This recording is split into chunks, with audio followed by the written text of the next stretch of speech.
give out several sort of details because of operational limitations. But then, we are in fact waiting for some sort of confirmation from the armed forces as well. In fact, IDS tweeted that how, there were several sort of attempts on different military infrastructure, and all these attempts have been thwarted. We have been using our MRSAMs, Akash air missiles, and in fact Akash air defense systems, and in fact S-400. Indian Army is also using this system, and Air Force is also using this system. As far as air defense is concerned, so we know the responsibility is with the Indian Air Force. But then when it is about the military infrastructure and the tactical places, so Indian Army is very much capable of dealing with any sort of air threats, and this is what is happening. Akash is working for both Indian Air Force and Indian Army. As of now, at the borders, there is no infantry movement. We can confirm that. There is no tank movement. We can confirm that. But yes, Indian Army is retaliating not just to the ceasefire violation that is happening at the ALC and the international border. In fact, we have got confirmation of the ceasefire violation at around 11:30, just 6 minutes back in the Kupwara sector, where Indian Army is retaliating, and Indian international border is peaceful till now. But yes, multiple theaters have been opened, and Pakistan is basically trying to attack India from these theaters. Western borders are impacted and the northern borders are impacted. Okay, Tejinder Singh is filing reports to suggest that Samba heavy shelling going on from both sides in the Samba sector. So there's more news there. Keri sector of Rajouri district, heavy shelling going on there. As Akash was telling us that there is a large number of theatres that have opened up along the LOC and the IB. Some projectiles successfully intercepted mid-air near Jammu airport. So this has been now confirmed that there has been no damage to Jammu airport. Ishan Vani there with us and also Siddhant. Ishan Vani, give us a quick update really on what's going on. Well, it's completely dark out in Kashmir and people are a little in a panic, but there's no need to worry. There hasn't been any breach of any sort so far in Srinagar, which was expected to happen, but air defense system is there to protect everyone. But what we have been given to understand is that the line of control is lit right now. There are rockets, there are artillery, there are other kind of equipment that is being used by the Pakistan to target not only the Indian Army post, but there are also certain projectiles and certain rockets which have landed in the civilian population. What we also know so far is that the state of alertness has been increased. The ambulances have been mobilized. The forces are on alert, be it in near the airbase, be it in other parts of Kashmir Valley. The maximum alertness is being seen on the ground. Look, we don't want to give out any operational details, but for now, the schools have been closed till 10th, and the advisories have been issued out to several hospitals, several departments to ensure that there is readiness among them if case of it further spreads to some areas. But as far as Srinagar is concerned, it's completely dark. But yes, there is no breach, there is no drone or there is no projectile or a rocket which has been fired towards Srinagar or any defense establishment so far. But there's a state of alertness. But we have been given to understand that Srinagar airport is right now, because it's also a defense airport, it is right now on a state of high alert, and ensured what the forces are ensuring is that they don't let anything come near to this particular location. And other air bases are also on a high alert. We are also seeing blackout in Leh also. So in Ladakh also there is blackout. Remember, there were also drills being carried out in Ladakh as well. So it's all not only Jammu and Kashmir but also in the Ladakh UT that there's a state of alertness among the forces, among the administration. And what we have been also told by our sources is that the army is giving a befitting reply, be it in Tangdar, be it in Keran, be it in Uri sector. They are fighting and hitting back at the Pakistani positions located in these areas. It started from Tangdar and then Keran, and now it has also gone towards the Uri side, where multiple visuals are now emerging. Yes. And the fire service, the ambulances have been kept available there to ensure that if in case there is any injuries which are very deadly, so they are taken out from the harm's way as soon as possible. There are families who have already been relocated, and there's a possibility of more families being relocated from these border areas. Well, that was very comprehensive, Ishan and Akash. Stay on with me. I just want to quickly get some of our opinions of some of our panelists on this very quickly. Tara Katara is there with us. Tara Karta, please give us a quick overview of what you made of all these inputs that we've been breaking here, the situation as it stands right now at about 11:45 or about 20 to 12, 20 to midnight. Rahul, I can't believe what is happening. I mean, this for us, in my 20 years I've dealt with Pakistan, this is unprecedented. This is not how we gamed it, put it that way. So I'm unable to understand what factor is working here to make them go on the offensive when they know that this escalating ladder is going on, where each statement we've put down, we are saying we will do this much and no more, we will do this much and no more, and an opening is given for them to stand down. They are not taking it. I'm very mystified because I'm wondering what else is at play here. So I'm talking of the actual fog of war. You have to be very careful when you go into a situation where you can't see all the actors. This has never happened before. By all accounts, at least 2 days ago, the Shahbaz Sharif should have been ringing up Washington and saying, please help us stop this war. That has not happened. They have not reached out. The only thing which they have reported is that the NSAs are talking. I don't know if it's true. If that Well, that has been denied. The NSAs, the conversations between the NSAs that was reported by an international channel quoting a Pakistani top minister has been denied by the by Mr. Misri this afternoon at around 5 o'clock. So when he held the press conference, he said no conversation in my mind, my knowledge has taken place. So he's completely denied that. It's clear that the General Munir doesn't believe that if he walks away from this, he will survive in office, because you've seen the anger on the streets of Pakistan. General Pandey, he has no choice really, and I want to hear the others also, General Rajendra Singh as well as the group captain, but first you, sir. This is something I've said on your channel, that General Munir is in danger. Exactly. Either he thinks this or he goes to jail. So we are not giving him a face saver. We might give Pakistan a face saver, but not him, and that's pretty clear. Islamabad, Rawalpindi, Lahore, look at the theatre of action, viewers. These are three of the most iconic, the only cities that really matter. Karachi is the only other one out of that matrix. But Lahore is the political, is the cultural beating heart of Pakistan. I mean, it is the city that gave birth to the idea of Pakistan. Let's be honest about that. Islamabad is a new creation, it's an administrative capital. Rawalpindi is the military capital of Pakistan, and then of course you have the business capital, so to speak, in a loose term, Karachi. But General Pandey, this is a complete different scenario now. This is a point of inflection. So as I'll again repeat, the Pak behavior today is controlled by a radical leader, right? A radical leader whose ego is at stake, whose survival is at stake, and in case there's any step down, any visual, visible, even a perception comes out in the mind of the Pakistani population, which in any case is not very happy with Pakistan army. The Pakistani army knows their survival is at stake, right? And therefore, this radical leader, in fact, on the day one, when I came on the channel, I talked of Asim Munir and not as a chief of army staff. He is radical and he's going to take his country apart because he doesn't know any other way. If you go through his background, it's very important to know your enemy when you are dealing with a country, the leadership of the country. This person is a topper of his batch. He is madrasa trained. He has joined army during the training time of Ziaul Haq. He is total into a radical system, comes from a family which is of a very different nature. He is not from the elitist environment. His parents have moved from Jalandhar, technically treated outsider at that place. He has survived to reach where he has reached, right? By trying to prove that he is exceptionally good and different from possibly everybody who belonged to originally from Pakistan. And therefore, having reached there, having put IK Imran Khan behind bars, he is a person who needs to survive. Now it comes about resilience, and I think very aptly Brahma had brought about is about political will. Who will stand longer? The more we draw out this, the possibility of Asim Munir being taken out internally starts becoming much more.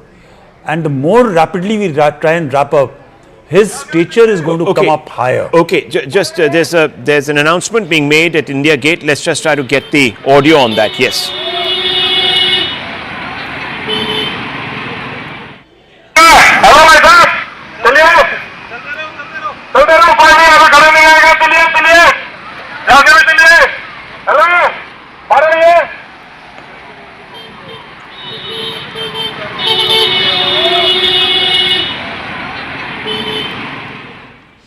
Okay, so obviously people are being told to keep order there. I don't think this is any order, this is any directive to sort of clear out of this particular place, but just keep the traffic flowing.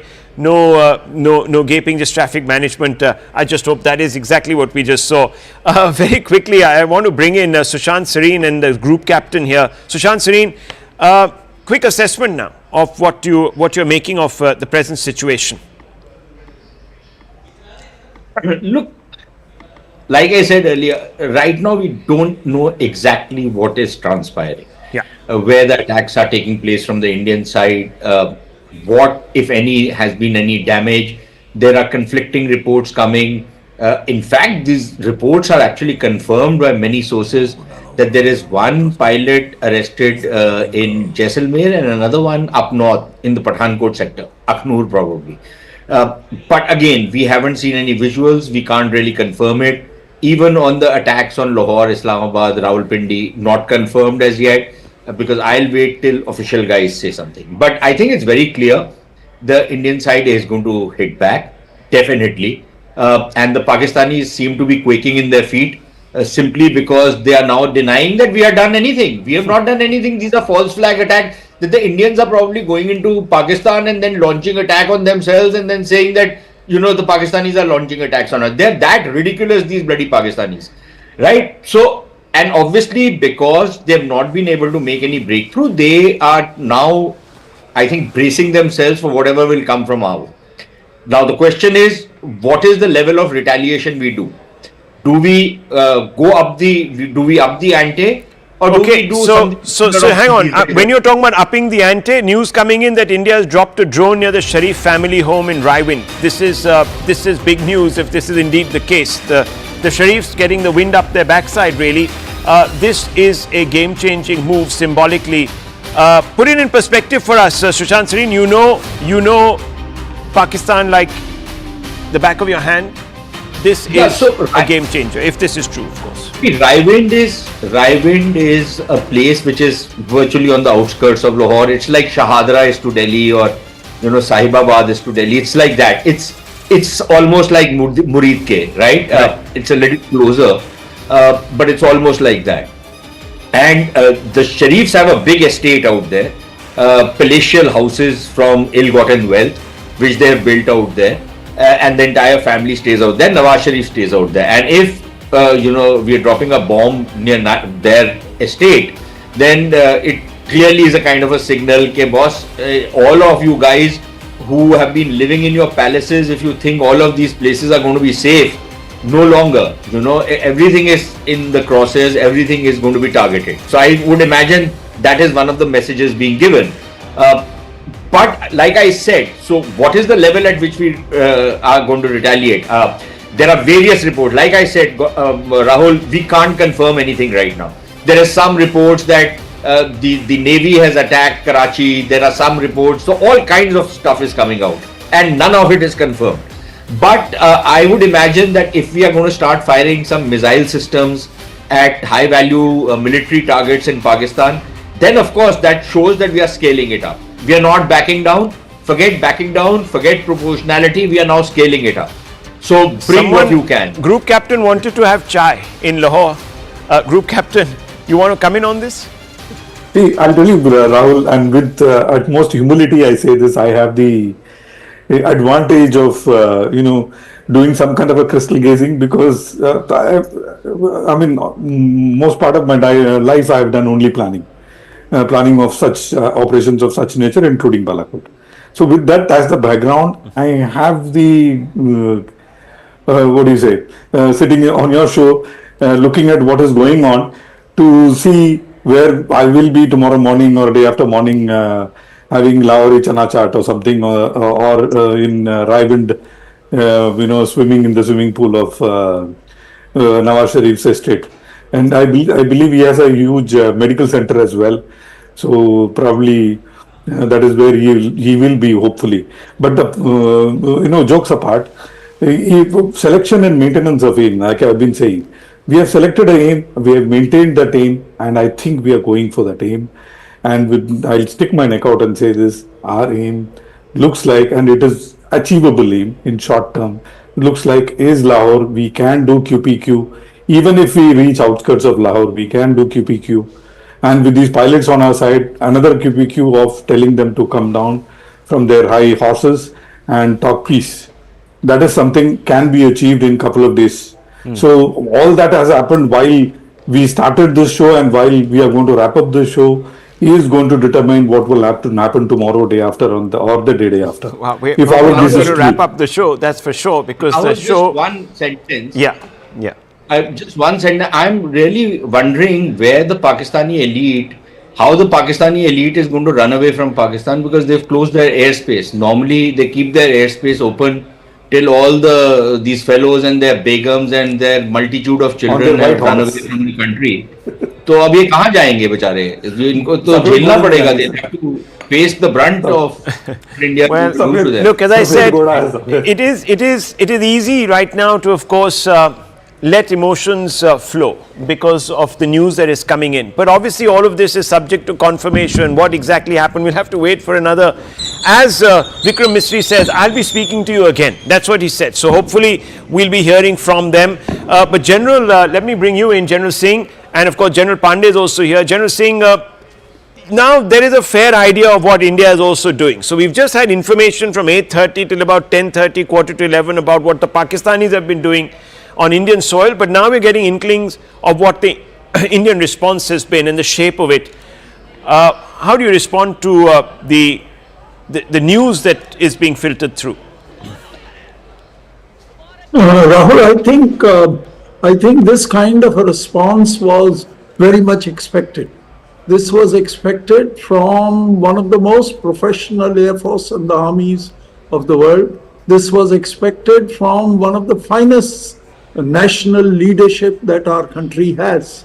And I think given these kind of background, there was nothing else that one could have accepted or expected but to see that India will respond firmly, it will respond forcefully, and it would do a thing which would act as a deterrence for future generations of Pakistan. And I think the day is not very far when our friend, this jihadi general of Pakistan, is going to give up. He has to give up because he cannot sustain his army.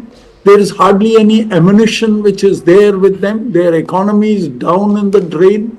And given all this, the kind of problems that he has within his country itself, right, and coupled with it, the pressure which the Indian armed forces are going to bring to bear on him, I think his days are numbered. That is what I feel very, very strongly. General Pandey, yes. So I'll just very quickly say one point, sir, that the moment we start calling him jihadi general, there is a certain degree of respectability which goes out to a community which believes in jihad as a very pious thing. I think to call him a radical may be more appropriate, and maybe call him a terrorist leader. Obscurantist, revanchist, somebody who is completely lost in his head because he's a megalomaniac. Okay, so there is one just part. before second part, I just want to say is that let's not get ahead of us. That's because right. It is not even a fraction of force, kinetic force which has been applied. It is not even a blip, right? When the military machinery starts moving up, that is the time it will be only yet less than a fraction, less than a 1% of movement. So right now you're saying we're just sending feelers out, and we're telling these Pakistanis that look, don't think you're sitting in some ivory tower, safe from it all. We can touch you anytime. But the second thing what is happening is this is a strategic signaling which is happening from either side. That okay, you touch here. It's a gameplay as of now which is happening. So we've just taken we've taken it to 3.0 basically, Operation Sindoor. And these are signaling not only to the respective constituencies, but is also happening to the world at large. That you need to just come quickly, in at some point of time. Viewers, before I quickly hand it over to my colleague Zaka, I just want to quickly sum up what we've talked about over the last 3 hours. And it started at 8:30, viewers, with news, Zaka, of strikes on your show. along the LOC in Jammu as well as in Kashmir. And then, of course, news built up to tell us that most of the border was hot. We've got news of a potential F-16 being downed. We can't confirm what has happened to the pilot, but we can definitely confirm that an F-16 has been downed. We know that Islamabad, we know that Lahore, and we also know that Rawalpindi have been tickled. We know that ammunitions have been dropped by the residents, the historic residents, the family home of the Sharif family, which sends out a massive signal. And we also know, viewers, that there has been degradation of quite a few capacities across the border in Pakistan. We also know that the Indian ADS, the Indian aerial defense systems, have been impregnable. We haven't had any losses, and this is because the MOD has come out and confirmed that. So, Zaka, this is going to be a long night, but it's going to be an interesting one. Oh, it certainly is going to be a long night, no doubt about it. Interesting for sure, but it is also a night of growing concern, both here in Delhi as well as in Islamabad. There's been basically drone warfare. That's what you've seen over the last 3 or 4 hours. It started about 8:30 or so in the evening. The first set of drones were spotted over the skies in Jammu, and then slowly over the next hour, couple of hours, it started spreading all across the Western Front, from Jalandhar to Jaisalmer, across Rajasthan, Gujarat, Punjab.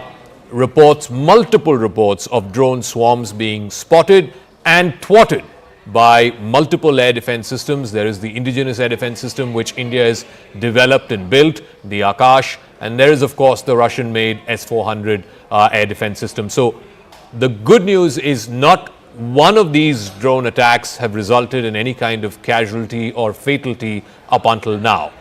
All of it has been thwarted by India's very robust air defense system, from Jaisalmer to Jodhpur all the way up to Jalandhar and Jammu.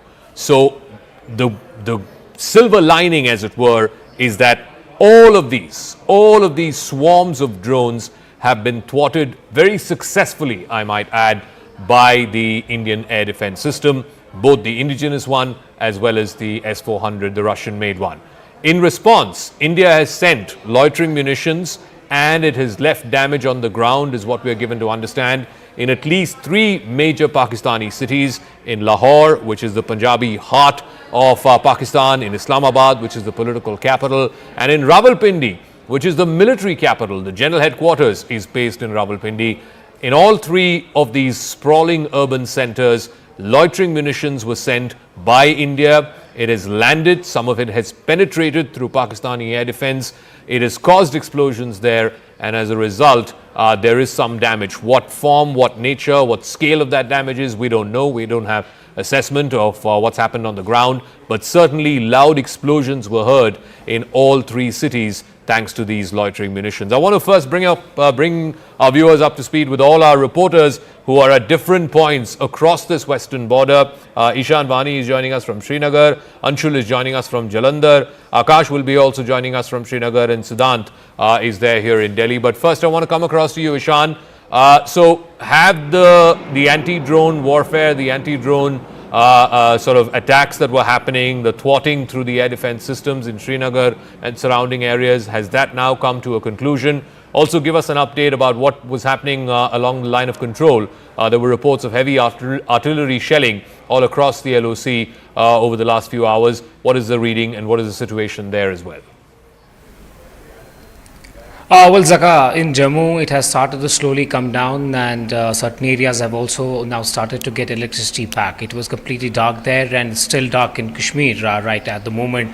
And what we also know is that there hasn't been any immediate drone interception or any projectile or any artillery being fired towards Srinagar, towards airport or any other location that we can confirm to you right now, that there hasn't been any direct assault at the moment in Srinagar, because Srinagar airport is also a defense airport, so we can confirm to you that there hasn't been any drone attack at the Srinagar airport, but it's running on full alertness. There is air defense system and batteries are fully charged and they are ready to deal with any eventuality. There are other bases also which we do not want to disclose where readiness is complete, and also other defense establishments there is complete dark out, and people are ensuring that the lights are closed and the security is paramount right now. But in the border areas, we are being told by sources who are on the ground that there is heavy artillery being used to target Indian positions, and some shells have also landed in the residential areas, particularly in those areas which are vulnerable, which have kind of come under ceasefire violation from the Pakistan in the past as well. We have been told that in several areas of Bonyar, Uri, there is massive shelling that is taking place, which they haven't seen even in the previous day when for the first time Pakistan used their artillery. But the Indian side is also responding befittingly. In Kupwara there were sirens. It's a different side with a frontier district of Kashmir where also there were sirens used by the defense forces, but there were also artillery being used there and small exchange also taking place. So the line of control in Kashmir is lit. The areas like Poonch Rajouri is also witnessing ceasefire violation take place. The authorities are trying to ensure that they tell people do not panic, do not panic buy, stay indoors, keep your curtains down, and do not turn on much light inside your houses. And all right, that's how the situation just is, give me one moment because we're getting that breaking news. It's flashing across your screens as well. The Saudi foreign minister is likely to visit Islamabad tomorrow. Remember, the deputy foreign minister of Saudi Arabia was in Delhi. He met with Dr. Jaishankar today. So the Saudis are beginning to play a bit of a mediatory role, if you may, in trying to de-escalate the situation. They are, of course, one of the few countries that have leverage and significant leverage, certainly with Pakistan, and significant leverage here with India as well. Like I said, India's attempt after and during and after Operation Sindoor was not to escalate. The escalation, of course, happened with the Pakistanis deciding to send these swarms of drones. They did this last night and they're doing this tonight as well. India, of course, effectively responding with its air defense systems. But the question now is, who pulls this situation back from the brink? Back in the Kargil war, it was the Americans, it was the then US President Bill Clinton. This time, Donald Trump taking a very evasive position, or almost both sides kind of a position. He's just saying we hope it quickly resolves, but not really bringing pressure to bear on Pakistan. The Saudis, what role are they playing? Let me go across to Siddhant, who's joining us with those details. So today the Deputy Foreign Minister of Saudi is in Delhi. Tomorrow the Foreign Minister of Saudi is in Islamabad. Are they now beginning to play some kind of a mediatory role to try and de-escalate the situation, Siddhant? Well, Zaka, that's right. In fact, today Saudi Deputy Foreign Minister was in the national capital. Perhaps it was a surprise visit. In fact, this visit was not announced by Ministry of External Affairs. And in fact, he met EM S. Jaishankar. Then later, his convoy was spotted outside 7 LKM, that is Prime Minister Modi's residence. And in fact, the chatter is that he in fact met Prime Minister Modi.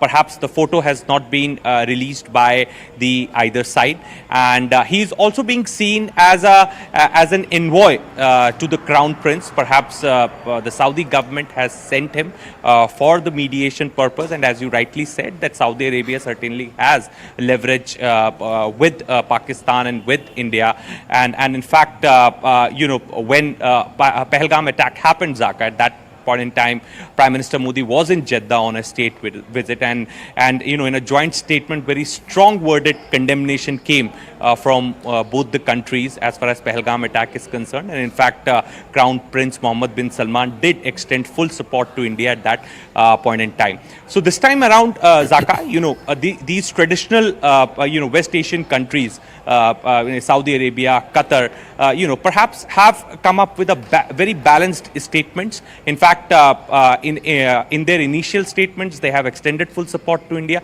In fact, ahead of Operation Sindoor, Prime Minister Modi did speak to the Emir of Qatar. So and in fact, after the operation, NSA Dowell briefed NSAs of UK, US, Saudi Arabia, France, and perhaps the other countries. So we could expect, perhaps this is what the chatter is, that the Saudi Deputy Foreign Minister could head to Islamabad right after concluding his India visit. In fact, the chatter also tells me, Zaka, that he was carrying a message for the Indian government, and perhaps he will also be carrying message to the Islamabad. Now, whose message is that?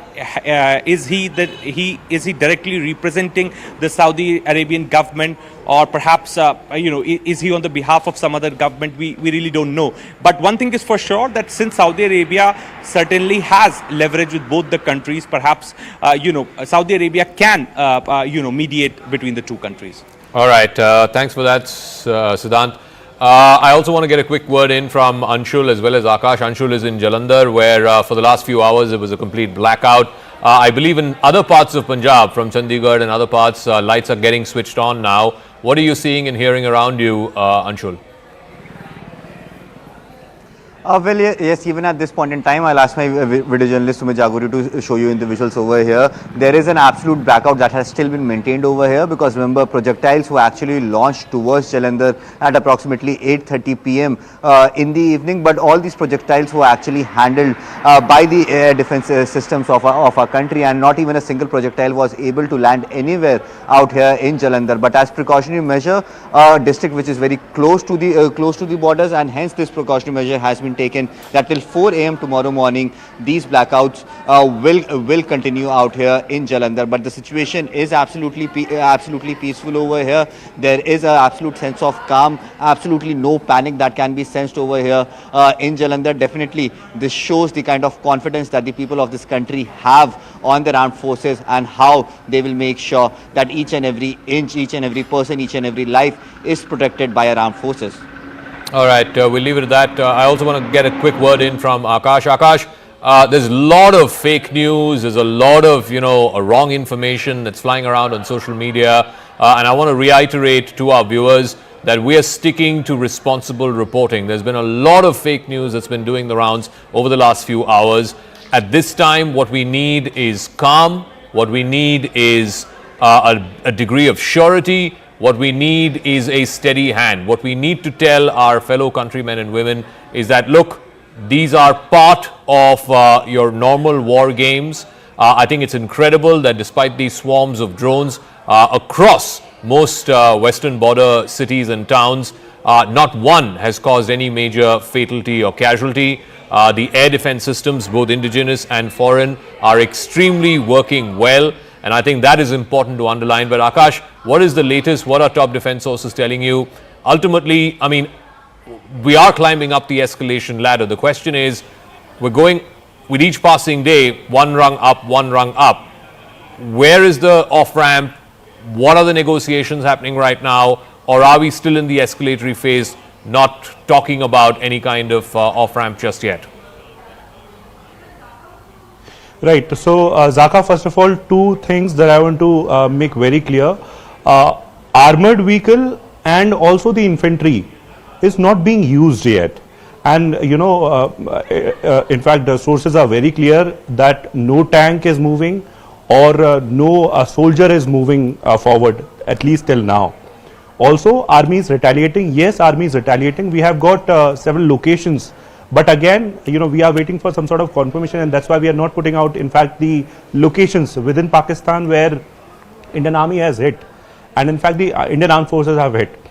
Zaka, multiple, places where they tried attacking the military establishment and also the civilian population. We have seen in Punjab, we have seen in Rajasthan, and we have seen here in Jammu and Kashmir as well. In fact, in Srinagar, we have air defense systems on high alert. You rightly pointed out several indigenous as well as foreign systems like S-400 are playing a crucial role. Pakistani army is not only sending drones but is also sending missiles and in fact rockets we have been told that they have scrambled their jets. They had in fact scrambled their jets, and that's the reason why we are having these reports of one jet in fact downed by Indian Air Force. We have no confirmation on that, Zaka. Every second, Zaka, messages are coming, but then we have to cross-check, confirm each and every message, and that's the reason why we have not been putting out any sort of information. A number of things are happening simultaneously. Indian Armed Forces are reacting, retaliating in the similar manner in which they have received the attack today. At around 8 p.m. this got started from Jammu area, where airport and the nearby infrastructure was attacked, and then several locations in Punjab and then in Rajasthan as well. One more thing, Zaka, ceasefire violation is happening constantly. In Uri, I have got several local contacts, and they are telling me in villages like Chikotia, Salamabad, we have these artillery, fires coming in double and triple intensity of what we saw yesterday and day before yesterday. So, Pakistan is constantly violating ceasefire, and in fact, artillery, heavy shells, in fact, heavy, caliber guns are being fired. A number of things are happening once again, Zaka. We are waiting for some sort of confirmation on the pilot that is reportedly, apprehended, in Rajasthan. But we'll wait for the armed forces to respond officially, or the Ministry of Defence, reliable sources from Ministry of Defence to, confirm, and then we'll, of course, be telling our viewers about it. All right. Thanks very much to all our reporters. We'll be touching base at the top of every hour or top of every half hour and try and get a sense of what's happening on the ground. But let's try and analyze. It's been 3-4 hours now. It started about 8:30. It's a little past midnight now. It's been going on for the better part of almost 4 hours. What is the strategy here from either side? Let's try and make sense of this. Group Captain retired MJ Vinod is a former fighter pilot. He's joining us. Sushant Sareen, Senior Fellow with the Observer Research Foundation. Lieutenant General retired DP Pandey here in our studios. He's former General Officer Commanding of the 15 Corps. And Major Manik Jolly is also a defense expert. And Captain V.N. Jha, defense expert, is also joining us. General Pandey, let me start with you first. I mean, as somebody who commanded the 15 Corps, make sense of this for our viewers, because over the last 4 hours, suddenly, at about 8:30 was my previous show, we started seeing these drones, these flares coming up over Jammu, and then suddenly there were reports of flares happening across Jalandhar, in Pathankot, in Chandigarh, and it went all the way down to Jaisalmer and Jodhpur in Rajasthan. So all along the Western Front, as it were, multiple reports of these drone swarms. What is the big picture here? What is it that Pakistan was trying to do? And of course, India's response to it.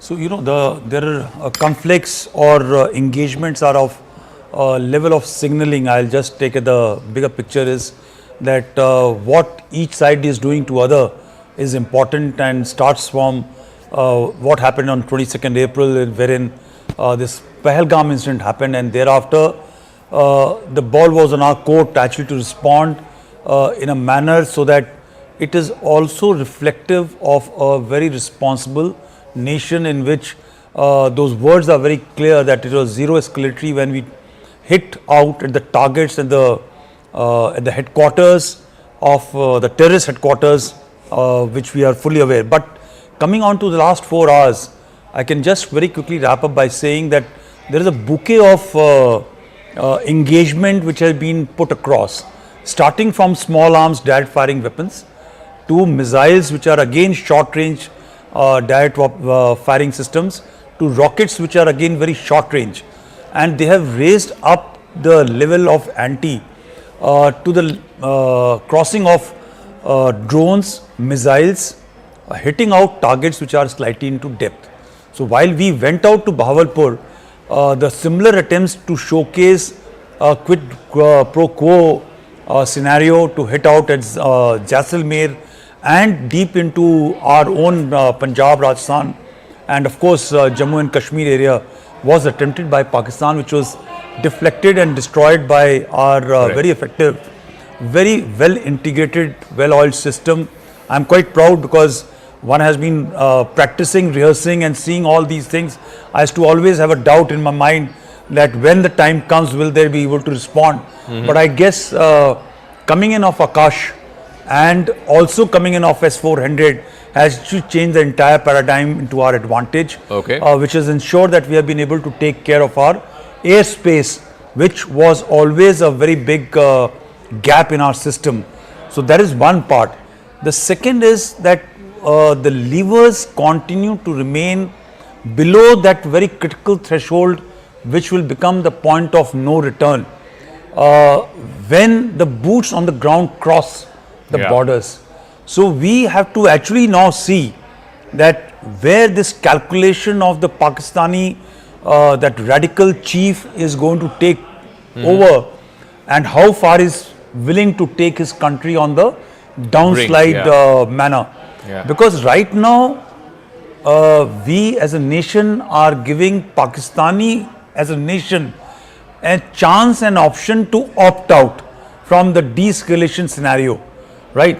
Yeah. It is very clear. Again, I started by saying that it is a signaling not only to Pakistani people but also to the world at large that we as a nation, a responsible nation, we have a leverage to control our this thing, and there is a civilian government in place, and therefore we need to manage and articulate our responses So one very interesting carefully. thing, compared to previous, let's say, wars and, the situations, the flare-ups, the conflicts that India and Pakistan have had, and General Iyer, I think, is there. General Iyer, this is the first time we're seeing this drone warfare play out at such mass scale. We've seen this in other sort of theaters of conflict. We've seen it definitely in Ukraine. We've seen it to some extent in Gaza as well.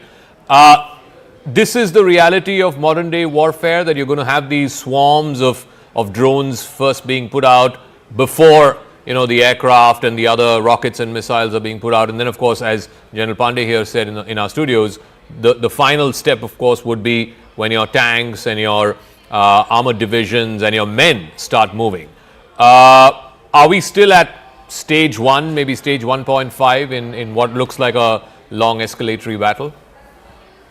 To answer your question, yes, because the cost of a swarm of drone is a fraction of a cost of a, let's say, aircraft of the 4.5 generation capacities. Yeah. Add to it the pilot, which is also involved with it. So when you look at a drone as a weapon, it is much more cost effective than an aircraft. That is point one. Point two, a swarm of drone is very difficult to pick up on radars because it gives you a very, very small signature. So if you saw the way Jammu erupted in the morning and you were seeing all those flashes running around, they were our guns firing, we fire a tracer after every 5 or 6 rounds, we fire a tracer along with it to see where our fire is going. It is very difficult to locate and follow a swarm of drone and, decimate them.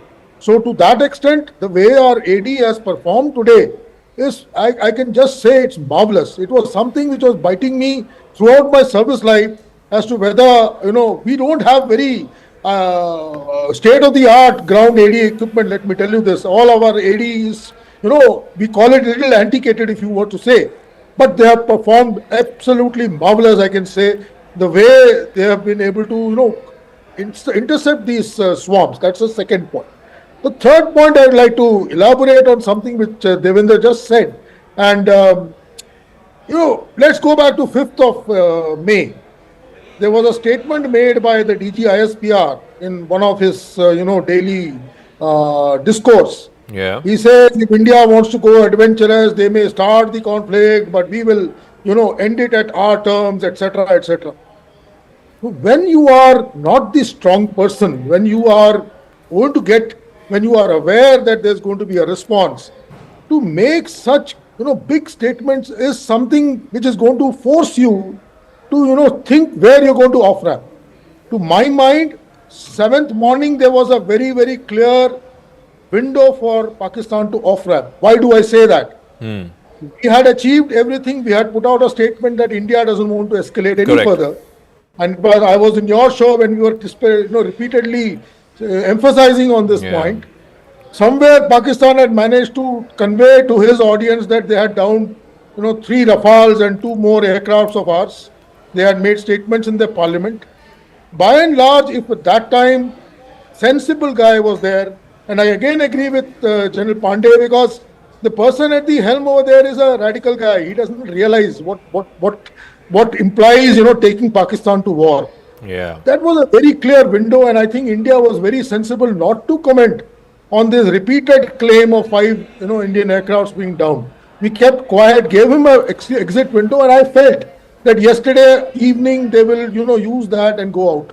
Possibly we would have been in the end of this scenario right now with both sides, quite happy with what they have achieved, because let me tell you, these 9 hits which we have achieved is something we could never think of.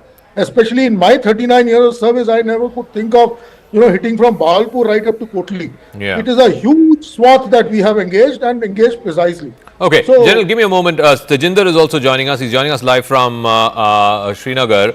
Tajinder, so what's the update across the state? And I specifically also want to know about Jammu because you're from there.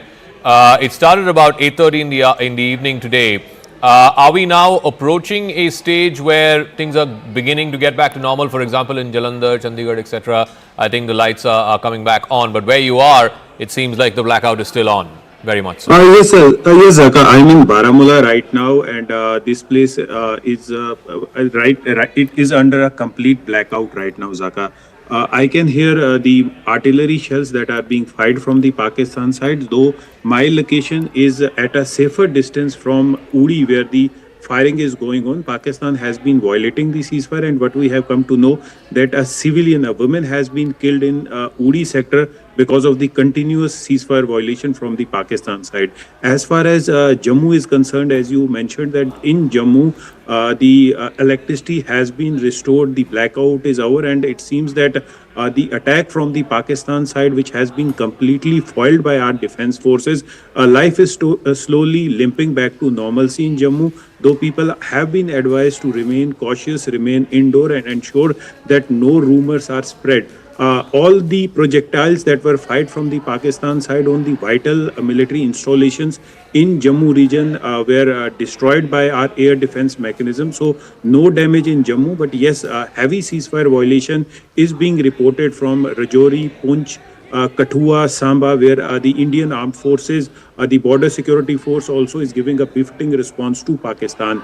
As far as the situation on the line of control in Kashmir is concerned, right now heavy firing is going on.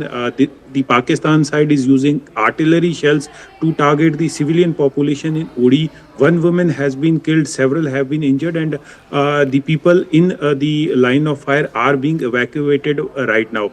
I just had a word with senior officials. They are saying that the LG administration is keeping a thorough eye on all the activities that are happening, and the officers have been advised, rather the police has been advised to provide immediate relief to people who are affected because of this ceasefire violation. Earlier during the day, the Director General of Jammu and Kashmir Police, Nalin Prabhat, was in Uri. If you remember, Zaka, in Uri in Kashmir is the most affected area because of the ceasefire violation from the Pakistan side. Several houses have been destroyed by the Pakistani shelling. So right now the situation, though in Jammu, has returned to normal, but on the line of control it continues to be tense, and the Indian Armed Forces are giving a befitting response to the Pakistani aggression. Yes, Zaka. All right, Tajinder, thank you so much, and you take care. You're in Baramulla, where it's not just the threat of drones. There is, of course, the live firing of artillery shells that's happening. So thank you very much for joining us with that live update. Let's try and go back to our guest, if Sushant is still there. Sushant, Sareen, again, make sense of the big picture for our viewers. Are we now locked in this escalatory chain where each side is going up one rung, and either it ends, each of those rungs ends either in a stalemate or in escalation dominance? How far up do both sides go? You can go all the way to a full-fledged war. If nobody is ready to take an off-ramp. And frankly, as of now, let's see, for example, if the Saudis have come, they have equities with both India and Pakistan. Will they be able to exercise those equities? I think from the Indian side, it's very clear. We were never interested in escalating, but if the Pakistanis are going to escalate, then we will hit back. Now, what are the Pakistanis going to say? Now, we are saying that we are fighting a war against terrorists. We have only targeted terrorists. What have the Pakistanis done? They've targeted the Indian armed forces, the Indian military. They've targeted us. So we are going to hit back.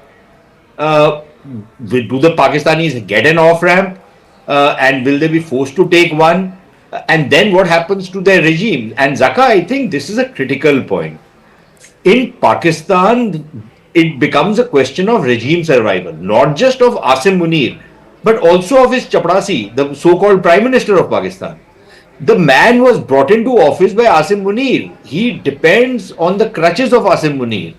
Anybody who replaces Asim Munir will probably give a kick to Shawaz Sharif. So the heads of both those fellows are linked to each other, right? They're Siamese twins in a sense. They cannot be separated. And if you separate them, they both will die. So it's their survival. And for their survival, they're ready to put Pakistan's future at stake. Now, the question is, can the Saudis, for example, give... And please remember, Asim Munir, because he has served in Saudi Arabia, I believe as a defense attaché, understands Arabic, speaks it well, has some contacts in the Saudi system. He used to think that he is somebody who can do a lot of work with the Saudis because he knows many people out there. Question now is, can the Saudis exercise their influence on Asim Munir and tell him to back off? And they have a lot of leverages, not just the Pakistani diaspora, but they have leverages in terms of the amounts of money they give to the Pakistani. Correct. And if they threaten to turn off the tap, Pakistan is in deep trouble. Will the Saudis use those leverages? Again, with India, for example, they will ask us to de-escalate, but I think we are very clear that if the Pakistanis back off, we'll also de-escalate. Otherwise, no. There is no way out. Please also remember, MBS, the gentleman who's come now to both India and Pakistan, does represent MBS. He doesn't represent anybody else. Of course. In Saudi Arabia, MBS is the boss, right? And he's a guy who is in many ways a visionary, who's trying to forge a new future for Saudi Arabia, who's not really interested in these kind of wars. And there are some major developmental and other projects that he is envisaging with India. So does he want this whole region to start blowing up? I'm not so sure. Then there is the Americans. But the Americans seem to have taken a hands-off approach, right? They have enormous influence if they want to wield it. For example, just tomorrow, the Pakistani IMF package is coming up for renewal. The Americans can very easily hold that out and say that, look, unless you are backing down, no monies are coming to you, because much of that money you use for building up your military and creating trouble in the region. So there are people who have leverages, but are they going to bring those leverages? And if they don't, then we are in this escalation spiral, and I don't see what the incentive for either side is to back off. All right. At this. Major General Indrabalan, so again, I want to come back as somebody who's an expert on drone technology, and now we are seeing, at least in the India-Pakistan context, the first live televised drone swarming that's happening. Like I said, we've seen this in other theaters of conflict, most recently and most vividly in Ukraine. But is this now yet another rung that's being added to warfare, added to this whole business of the escalatory ladder, as it were, that the first step is now going to be drones? You're either doing it to test enemy air defenses, or you're doing it to try and send out a signal, or of course, as one of our earlier speakers said, it's far cheaper to send out a drone than to send out a manned fighter jet. Yeah, Zaka, firstly, thank you very much for having me over on CNN News 18. And as a former Kargil war veteran, it's also a privilege to share the platform with General Pandey, who's been a commander in the Kargil war. Now, coming to the drone warfare part, yes, I advise 3 drone companies on developing military technology. And the drones that have been deployed currently, the loitering munitions particularly, are a very versatile weapon and a system that is here to stay. Yes, of course, India's drone industry is still growing. We haven't been able to develop an indigenous industry which is capable of meeting the entire requirement of the armed forces yet, but I think we are strongly going towards that, goal. Frankly, the drones that have been deployed currently are capable of delivering munitions of two types. One is a ready-made armament or ready-made bomb which can be dropped, or an explosive which can be carried and detonated at its own time. But these are more done as not in a manner that one would like to technologically say we have a superiority, but in terms of what we've been able to deliver with the help of our friendly neighbors who've given us the kind of technology, we are in a position now to demonstrate that Indian drone industry and Indian drone capability is going to create a new form of warfare, especially in the sub-conventional domain that we are talking of in the sector. Because as I see it, that the current setup, the way things are, the way things are growing here, it is unlikely that either of the country would want into a full-fledged war scenario. Definitely India does not want. We have made it very clear to the international community. We have made it very clear to our own citizens. So we would like to use whatever is at disposal which can effectively counter Pakistan's retaliating measures. And in that domain, I think drones fit the bill very well. Because it's not that the drones can only carry ammunition. It can loiter around and do things much better than what a missile can do. Plus, the drones are amenable to artificial intelligence. Where the drones, we also have an advantage is that in terms of our ability to possibly jam GPS systems that is used by the Pakistanis and all over the world, and the GNSS systems for drone navigations, if you are able to put through our NAVIC systems also in place, then we will have a definitive superiority in drone warfare as well. But even today, Indian drone companies have developed what is called as anti-drone systems, anti-drone jamming systems, which are able to counter drones coming into India. We are also developing killer drones, which are taking drones and killing the other drones in a physical kill mechanism. There is soft kill, there is hard kill, there is technology kill, and there is swooping of drones. All this is possible, and all this is coming up in a big way. Okay. And I think the way the government is going, our drone technology is going to be far superior to what our adversary is going to put up. All right. I'll get a final word from General Pandey as well before he leaves, and then I'll come to Major Jolly and Captain Jha. So I'm coming back to, I think Sushant made this point earlier about, it's about getting into the mind of Asim Munir. He started it. It started with the comments that he made. A week later, you had Pahalgam, and 2 weeks later, you have Operation Sindoor. And now, this drone swarming that's going on. If you were in his shoes, if you were thinking, what is your priority? Is it regime survival, your own survival, or is it that you want to pull both countries back from the brink of war? So, very early on when this event happened, and it's called by Smita on her podcast, and that is time I had forecasted one thing, that I hope we don't go on this path of engagement, right? And whatever punishment has to be meted out should be closed at that point of time. But now, having gone on that path, there are a couple of things of off-ramping which you're talking of. I think today it will be an advantage for our country to keep this thing slide on. Do not have a very short-term, short-terminated war or conflict. Let's not wind up immediately on this thing, which an opportunity has been handed over by the Pakistanis today for us to punish them in long term.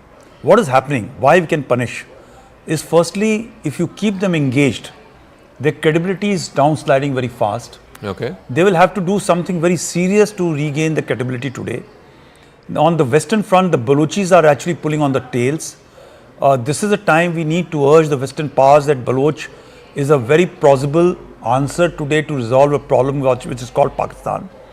Even the Chinese will be also interested, because everybody is interested in the minerals and resources. Yeah. And of course, Balochis are totally different from rest of the Pakistan. So the moment this pull happens on that side, and the FATA, the tribal area pull happens on the other side, the deployment in the binary or tertiary stretch and so-called 2.5 front, which was supposed to be prosecuted against the Indians, this is now coming a life problem for Pakistan. It's come at a very, very inappropriate time for them. Somewhere I think the policy makers, I hope they have thought of it, and they should keep on thinking of it, that now as they have scaled up, they have not taken the off ramp on the first day and the second day. And today was a possibly very final legitimate day to have off ramped.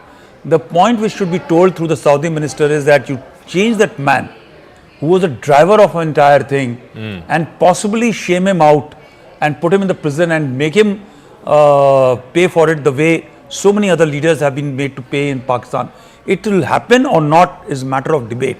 But the fact of the matter is, instead of closing this in 5-6 days time, 4 days time, we need to keep on expanding this in a slow bleed manner today.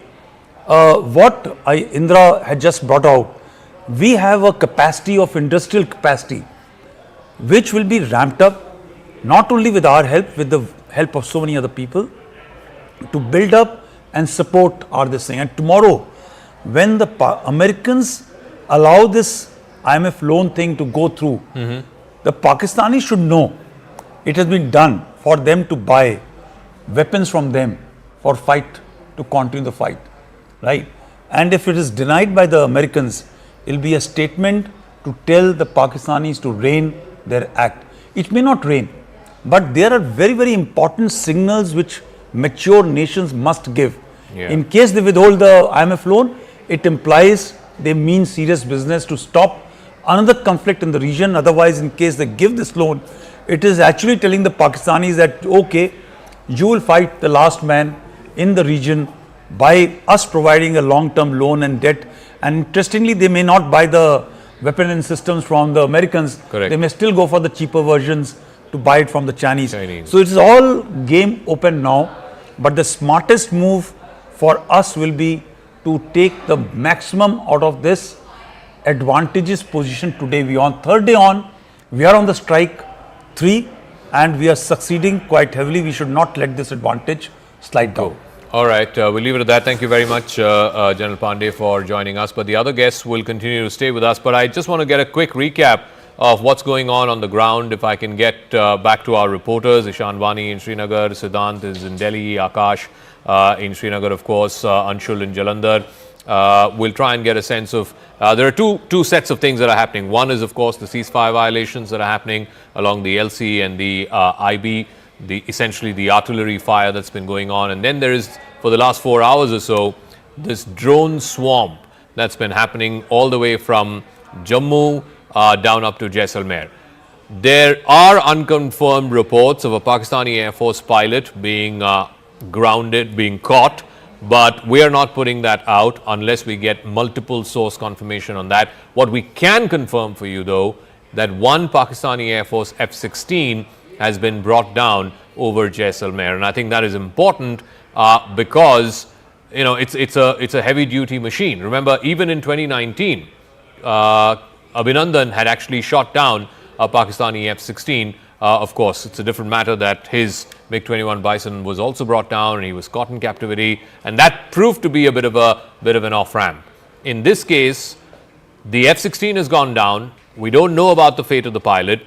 There is a lot of media speculation about the pilot being caught. Like I said, we're not putting that out on air unless it's confirmed by multiple sources.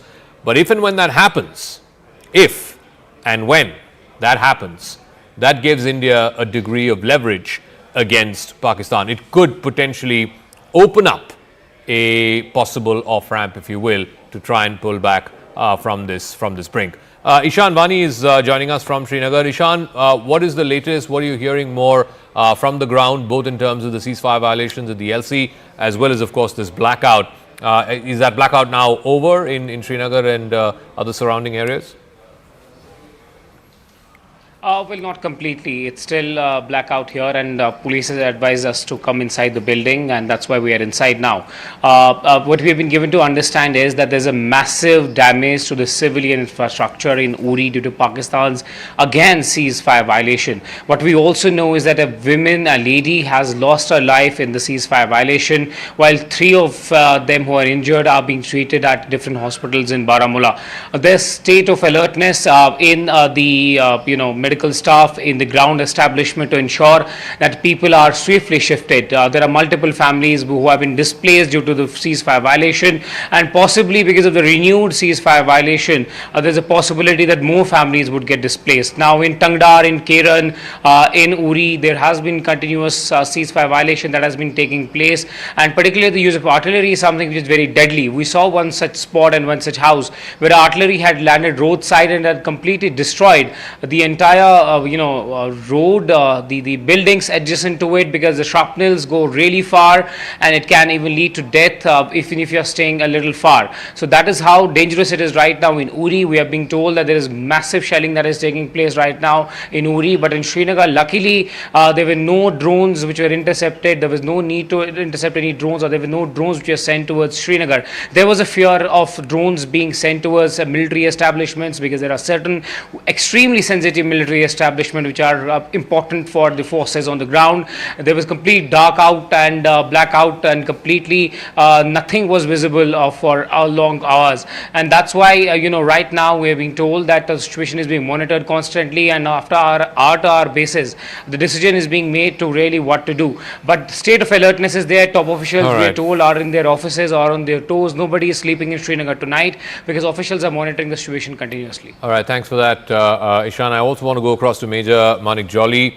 Coming back to this whole situation of climbing the escalation ladder, again, there are unconfirmed reports of a lot of changes happening in Pakistan, militarily, politically. Like I said, we are not going to put any of that out until it's double confirmed, maybe triple confirmed. But let's deal with the situation at hand, and that is, let's look at it step by step.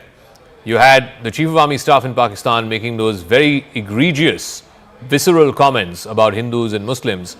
A week after that, Pahalgam happens, in which 26 Indians are segregated by religion and the men are shot. 2 weeks later, India responds with Operation Sindoor.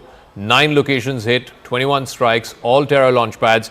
And on the day, right after the operation, India makes it very clear, we don't intend to escalate, no civilians hit, no military installations hit.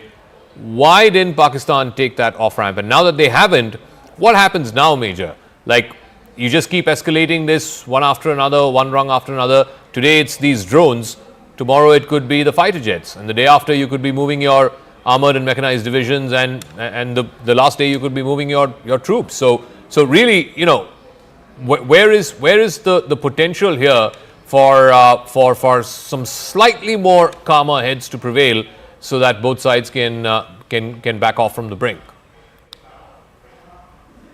So I tell you what I think of the situation. I think it is the level of escalation that it has reached. Add a couple of airstrikes to it, but that is what it is going to stay at. Because I don't think either of the country is keen to wage a full-scale conventional war. And given the deployments, given the movements, everything, I don't think it is very imminent either. What is happening right now is India gave Pakistan a very fair chance to not ramp this up. Yeah. We made it very clear that we have hit the terror camps. We have not hit your civil or military installations. And Pakistan has no reason to attack us. What Pakistan is doing right now, and I can tell you, Pakistan army is not like a band of brothers. It is not like we have here in our army. It is not people supporting each other. It's very good in power games. It's very good in factions. It's very good in breaking down each other. So the guy on top, whosoever has been historically, he has tried to always prove his point by doing something against India. So Asif Munir is trying that, and the limit that he can scale it up to right now is doing some drone attacks, and that also minor ones, because all the missiles they tried were shot down by our air defense setup. So what he is probing, he is gauging the scenario, he is trying to do whatever best he can, because he doesn't want to buy more casualties or buy more fatalities or get more insulted. India definitely has no reason to scale this up. What we are doing is retaliatory. That if you give us one punch, we will give you two back for sure, so that you calm down. This is like trying to tell them with a little pressure and even affection that sit down, you don't need to scale it up. So we are trying our best to actually not scale, even though we have all the reason, because they have not hit any terror camps. They have hit our civilian installations, civilians, military installations. They have an airport in Jammu. They are giving us all the reasons. And what is critically being missed is that both the countries are right now very keen that the other air force should enter our airspace. So you are kind of, troubling each other enough that we will do something, that you send your planes our way, because both would be very happy to see some fuselage lying, some plane shot down on their territory. So these are probing attacks. This is kind of an irritating thing that Pakistan is trying to do. But for them to have the capability of take this even further, like you said in the beginning, that will it go to armored formations moving or tanks or infantry and all that, that's not going to happen. So this will stay here most probably. And in this, let's call it, for the lack of better word, a limited confrontation. I think it will be shades of this only, missile zones and all that. And this is how it will continue for few days. All right, Major, thanks for joining us. I want to go to a piece of breaking news also that's coming in. The State Department, the spokesperson there has put out a big statement after the conversation between Secretary of State Mark Rubio and also Dr. Jaishankar. This is what the Secretary of State has said. A reporter, in fact, asked a question about whether it was America's view, along with what India was saying, that Pakistan is supporting terrorist groups. And the State Department spokesperson said that's the call we have been making for decades, and clearly what happened in Kashmir was awful. Let's play out the bite of that spokesperson, Tammy Bruce, I think, of the US State Department. Here called for the other of any support to terrorist groups. I mean, is it the view of the United States, along with what India says, that Pakistan is supporting terrorist groups? Well, obviously in today's world, that's a call that we've been making for decades. It is the dynamic that we've seen in the Middle East disrupting lives, and clearly what happened in Kashmir is awful, and we've all, of course, we send our condolences. The world has rejected the nature of that kind of violence overall, of course, and certainly the President has and continues to. But at this moment in time, there's like one thing that has to stop, which is a back and forth and a continuation of this, and that is what we're focused on right now. Okay, so the US State Department spokesperson saying, yes, Pakistan is fomenting and funding terror, and we've been saying that for decades. So, this is a hard reality that we have been very acquainted with for the last 3-4 decades here in India. The United States, from the time that Hillary Clinton said, if you have snakes in your backyard, they're going to come and bite you, is something that they've been saying in terms of words. But what does it mean in terms of action? The US, unfortunately, has not taken definitive action or brought pressure to bear on Pakistan that, look, you cannot be doing this. This is an unsustainable model where you export this low-cost terror and then hurt India, which is clearly the bigger country, the bigger economy, has more at stake. Captain V.N. Jha, I want to go back, though, to this escalatory ladder. And the question that, look, the pain point that India has had is that the Pakistanis have made this a pattern. Every few years, send a bunch of these terrorists, attack Indians, make a big thing about it, and then force India into a corner where India has to retaliate. So there is punitive action that India takes. And then for a few years, things are quiet. Again, we go back into this cycle. The pain point for India has been, how do we break this cycle? Do you believe what is happening right now offers an opportunity to India to try and break that pattern, to inflict as much cost on Pakistan that it will break out of this pattern of using these jihadi groups? Or do you think that that's not going to change? Well, it's a very complex situation. There is hardly any nation in the world which has got the scenario that we have got with Pak. None of the nations are facing this. And I also believe that what is happening in India, in the last 2 days, yesterday evening it had happened, there were some firecrackers over the Indian territories. And today again it has started at around 8:30 or so. This is not ceasefire violation, Jaka. If Pakistani drones, missiles are reaching to Jaisalmer, Jodhpur, so many of the Air Force bases along the border, it is not the ceasefire. This is not called ceasefire. Nor in the Kashmir Valley or the Jammu Kashmir region. Because it is not the ceasefire violations of the small arm or the heavy arm fire. It is the It is the drone which is violating the airspace, going far beyond the ceasefire lines. So if you don't call this as an offensive, what do you call it? I think this is high time we call it is that it is an offensive mounted by Pakistan onto the Indian territory, and that is the basis of any further debate or discussions to start with from here. Secondly, right from the time that yesterday the first violations were there, today morning there were briefings by the government of India. I thought possibly the military hierarchy, they should have taken a note of what sort of violations are going on. Last evening itself, and they should have been alarmed with the full force. I compliment the armed forces that they have developed a system of air defense, which is unprecedented. The way it has acted, it has worked today. It is unprecedented. We never imagined that it would be working so fine, so good, and so pinpointedly donning each and every weapon which is coming flying in the air. So there is a compliment to the Indian armed forces, but there are lessons to be learned from here. Chaka, we haven't possibly learned the lesson from the 71 war. 71 war, we were busy on the Eastern Front when the Western Front was opened by absolutely surprising attack, and I'm not sure how much we were prepared at that time on the Western Front. We used, since I come from Air Force, my rank, by the way, is group captain, not the captain. Sorry. So we have got a system of withstanding such things. We call it PAD, passive air defense, in which we go into a mode where we minimize the damages that could be inflicted by the enemies. So this was the thing, and we were taken by surprise in 1971.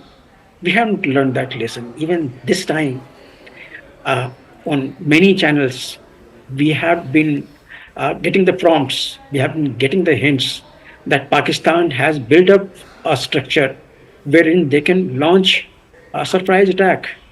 Well, when we responded a couple of days earlier, that was the time when we should have expected what next.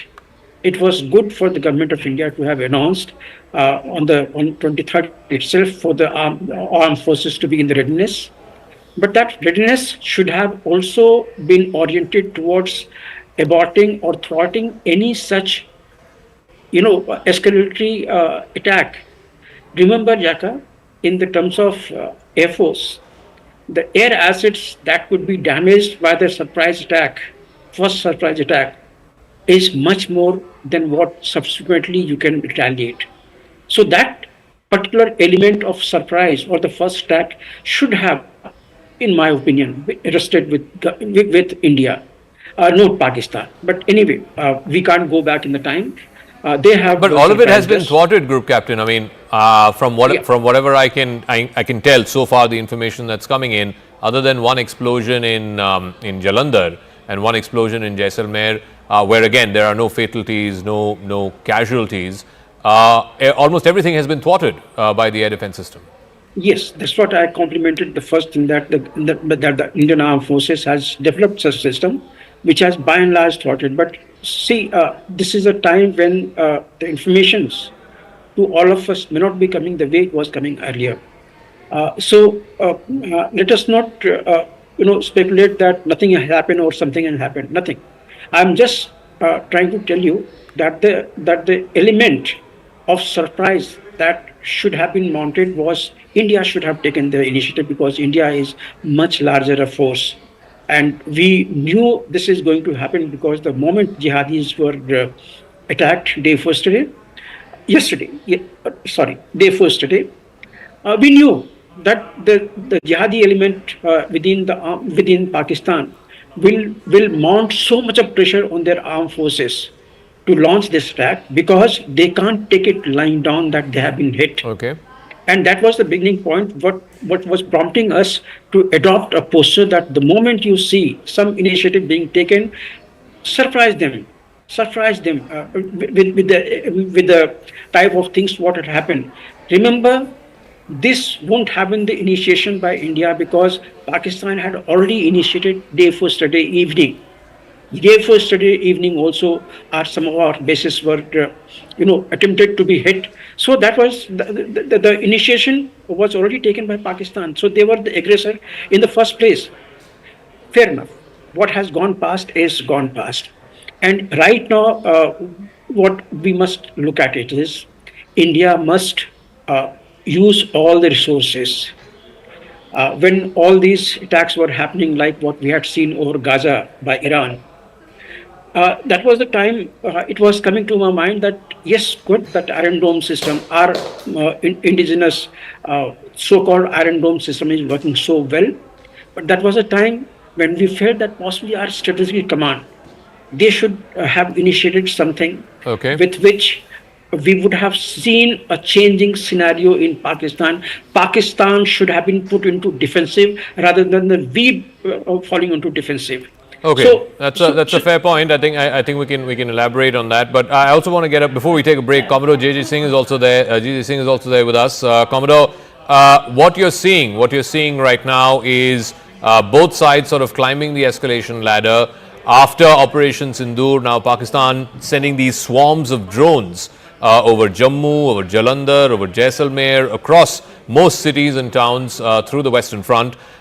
India has, of course, thwarted almost all of it, other than one or two explosions, which again, like I said, I stress, no fatalities, no casualties there. What is the next step in this ever-escalating game, as it were, Commodore? Zaka, thank you for having me on the show now. First of all, I must say that we have already gone up the escalatory ladder. We are not at the bottom or in the middle. We are already fighting a missile warfare is already on. Aerial warfare is already on. UAVs are already war is on.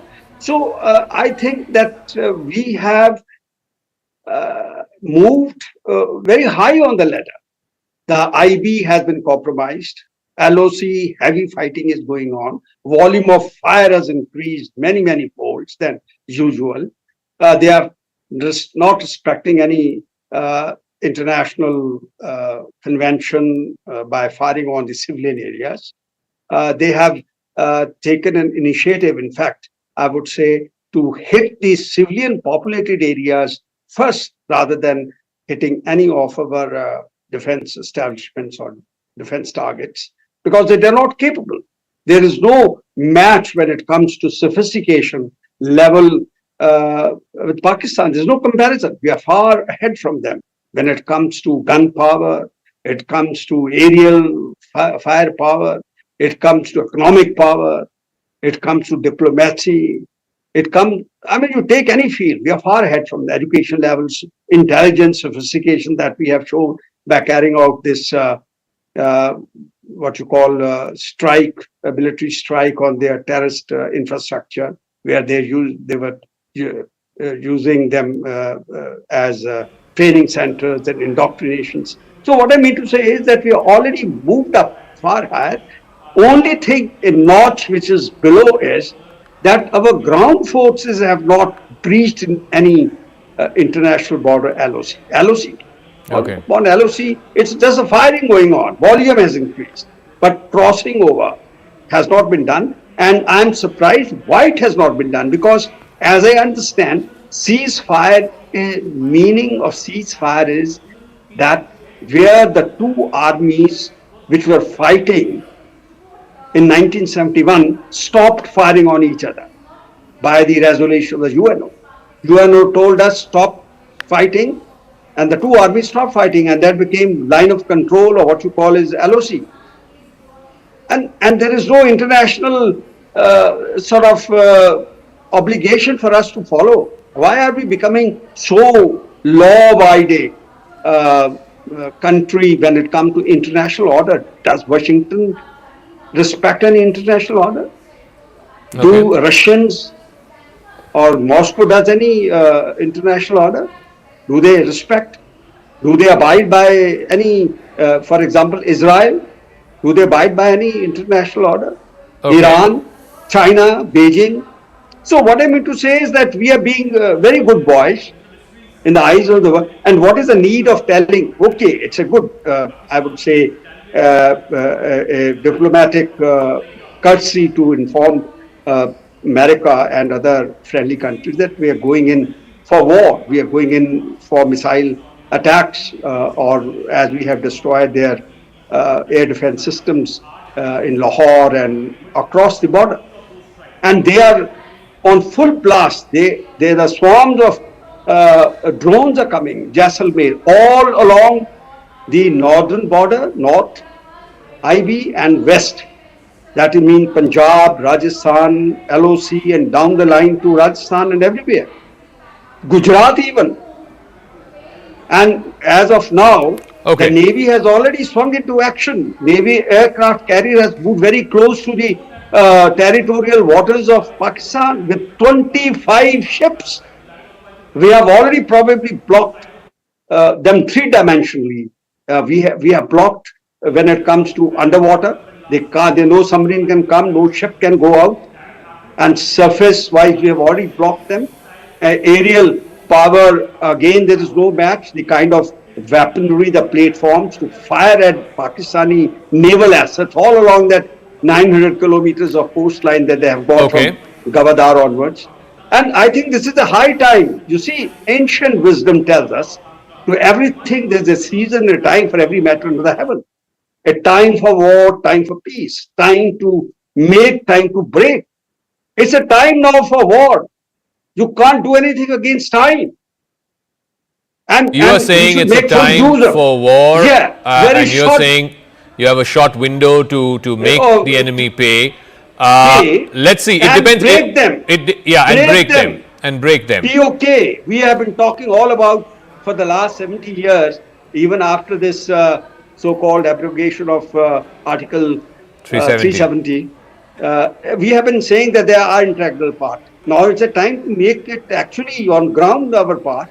Okay. What are we waiting for? Then it comes to is that the end objective here? I don't know. We've not quite outlined or certainly not made public what the end objective here is. I think so far what we've seen is that Operation Sindoor was in retaliation or in response to the killing of innocent Indian civilians. And there, you know, the army was very clear. You're hitting only terrorist infrastructure and terrorist hideouts and terrorist launch pads, etc., not wanting to hit any military installation or not wanting to hit any civilian sort of area of residence. But here's the thing. As I also try and go across to our reporters, I want to go to Major General Indrabalan as well as General Iyer also on this question. Is this a situation, General Indrabalan, where India believes it can inflict so much pain on the enemy that it can get the enemy to change its behavior? Because ultimately, the objective that India once achieved out of this, and I'm curious to know if this situation has presented itself where it can inflict so much pain on the Pakistani state, the Pakistani army, which has been using this low-cost warfare, this policy of bleeding India by 1,000 cuts. Can you inflict as much pain using this window that they're deterred from using that as a policy, they're deterred from carrying out these terrorist attacks, or you don't see that behavioral change being brought about? Yes, Zaka. So I think in Arthashastra, Kautilya says that a king shall not hesitate to use 6 measures of warfare and foreign policy, which could be peace, war, neutrality, alliance, duplicity, deceit. Convert these into modern warfare, and we have the domains of AI, we have the domains of technology, we have the domains of economy, we have the domains of water wars, we have the water as a weapon, we have the domains of course, the conventional weapon. So India has its disposal all these kind of modern warfare weaponry, which has been referred to in our history books. So, frankly, the 3 domains of war, which the Army, Navy, Air Force is handling it, and of course, the 4th dimension of the strategic forces is one part of it. But without going into conventional warfare, a full-fledged warfare, I personally feel that there is a possibility of bringing our adversary to his knees and making a behavioral change in their entire approach to the way they deal with India by strangulating them, using a strategy of strangulation from 6 dimensions of foreign policy as well as warfare. So while the military dimensions we've already discussed, I would strongly feel that if you are able to bring in the angle of the diplomatic victory, which you already tasted, we are in a far better situation than what we were in 71 war. All the nations which were against us during 71 are today as part of the foreign policy change, as part of all aligned policy. They are with us, and it's evident from the statements they've made. Economically, we are far superior. Commerce-wise, we have already blockaded them. If the Navy goes on to block the sea lanes of communication, I think they'll be blockaded on even these naval routes to bring in even modern weapon systems, leave alone their goods and services. Couple that with the Brahmastra that we have in form of Indus Water Treaty, which can drain them, which can dry them, which can kind of make them kind of cry for water and create an internal strife between Punjab and Sindh. These are the things we do for internal strife without having to actually go in there. And then, of course, the sixth dimension of using cyber warfare to cripple their power systems, to cripple their railways, to cripple their entire stock markets, financial markets, whatever we can with financial, using cyber warfare, using the dark web, using the deep state things at our hand. I think all forms of warfare needs to be deployed now, and we should do everything possible at our disposal to do that, while we keep our conventional forces, their arms, their gunpowder dry at all times, to only to restore or only to retort to a conventional offensive if launched by the Paki forces. You know, Major General, you were talking about the multi-dimensions of war. We're already breaking that story on our screens. Baloch fighters have now, this is from the Balochistan Liberation Army, they have taken responsibility for gutting some gas fields in the Balochistan province of Pakistan. Remember, this has been a stepped up attack. You had the Jafar Express attacks that happened in the middle of March, and then even yesterday there were reports of about a dozen plus Pakistani soldiers getting killed there in Balochistan. So this is, pressure points being built across various dimensions, whether it is in the air, by land, and of course, if Balochistan falls, if Balochistan secedes away from Pakistan, that would be the second major blow after the breaking away of what used to be East Pakistan, which later became Bangladesh. So we'll keep an eye out on how this pressure point plays itself out, and whether this will get the Pakistani military establishment to see reason, or will they just further climb the escalation ladder. Tejinder is also joining us. Tejinder, what is the latest update there in Baramulla? The last time we spoke, the blackout was still going on. I believe from the looks of it, it's still continuing. What are you hearing from army sources in terms of what has transpired over the last 4 or 5 hours? Indeed, Zaka, the blackout is still on. Just a couple of minutes ago, there were air raid sirens that were heard in Baramulla. What we come to know that the air raid sirens, as I told you, they were on, but right now they have stopped. In Uri, heavy shelling is going on from the Pakistan side. Pakistan has been, as I mentioned earlier, they have been targeting the civilian population. One female has lost her life in Pakistani aggression, but the Indian Army is giving a befitting response to Pakistan. What our sources are telling us that Indian Army is fully prepared. Our defense forces are fully prepared, and they do expect that Pakistan would once again try to do something. They would try to escalate things, but Indian Army armed forces are fully prepared to give it back to Pakistan in the same coin which Pakistan understands. So the situation in the entire region of Jammu and Kashmir continues to be tense. Zaka, in certain parts of Srinagar city, blackout has already been lifted. Electricity has been restored. So it clearly shows that the attack which Pakistan tried to carry out is over, especially in Jammu region, where the blackout has been lifted and electricity has been restored in several places. Authorities are making appeal to the people to not heed to any rumors and to ensure that they remain indoor. They follow all the SOPs which are time to time given by the local authorities, by the administration, to ensure that there is no damage to the civilian population. And also people are being told not to record any activity of our defense forces, because defense forces are planning to give a befitting response to Pakistan. So certain things have to be kept under wraps. But yes, the situation in Jammu, Zaka, has returned to normal as far as the current situation is concerned. Several Pakistani projectiles they have been destroyed by our S-400 and our Akash air defense system. Zaka, just a few minutes ago, there were some heavy air activity that was reported from from close to the line of control in Rajouri district. Our air defense system is in place. So right now we don't know what type of air activity it was, but certain jets were seen hovering in the Rajouri area. So these are just the initial inputs which we are getting. We are in touch with our sources in defense establishment. They would verify and let us know what type of air activity it was.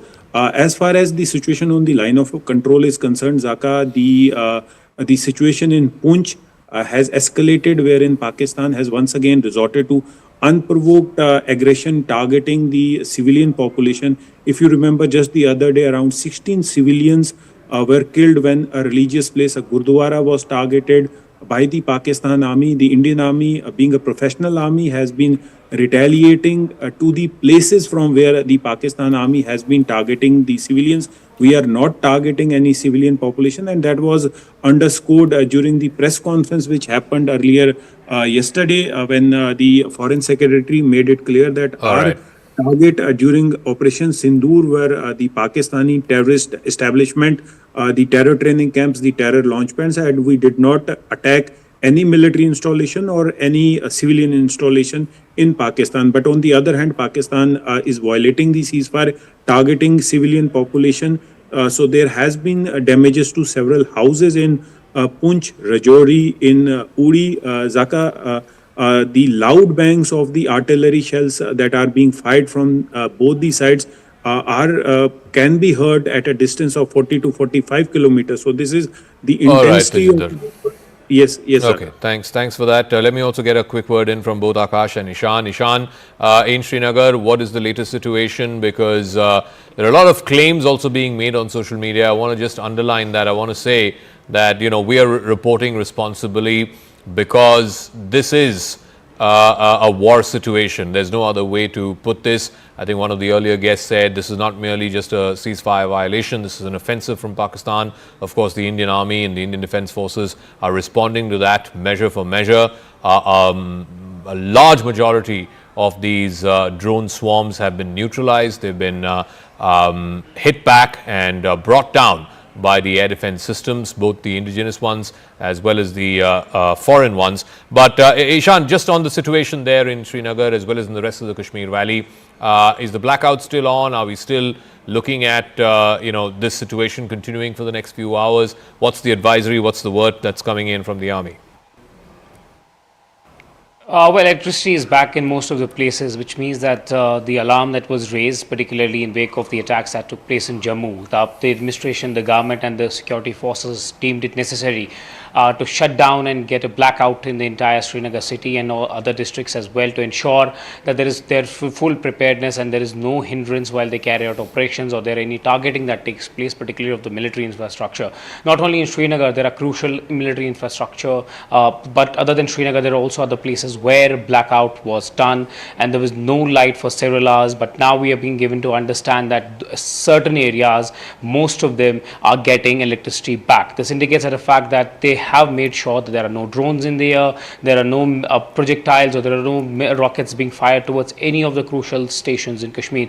As I remember, on the very first day, Pakistan made a fake claim that they are going to hit, they have actually hit Srinagar airport, but that didn't happen. So considering all of these things that were accounted by the administration, by the intelligence agencies and the army, it was ensured that the full-time anti-drone systems, anti-aircraft systems were put in place to ensure that if there's a possibility of any aircraft from Pakistan entering the Indian airspace, it is immediately brought down. Not only that, but drones or any projectile, if it tries to fly over Srinagar, it is immediately brought down. We know that right now there's a state of alertness. Hospitals are running on a state of alertness. There are ambulances which are ready to be dispatched in case of any eventuality. We know that police, administration and everyone in Kashmir who's at the helm of affairs is right now in their offices monitoring the situation constantly. They're in touch with the authorities. They're checking reports at every moment that what is happening. But unfortunate bit of of news that we heard today is that a lady from Uri lost her life in the Pakistan's unprovoked shelling. There is shelling going on in other parts as well, in Kupwara, in Uri.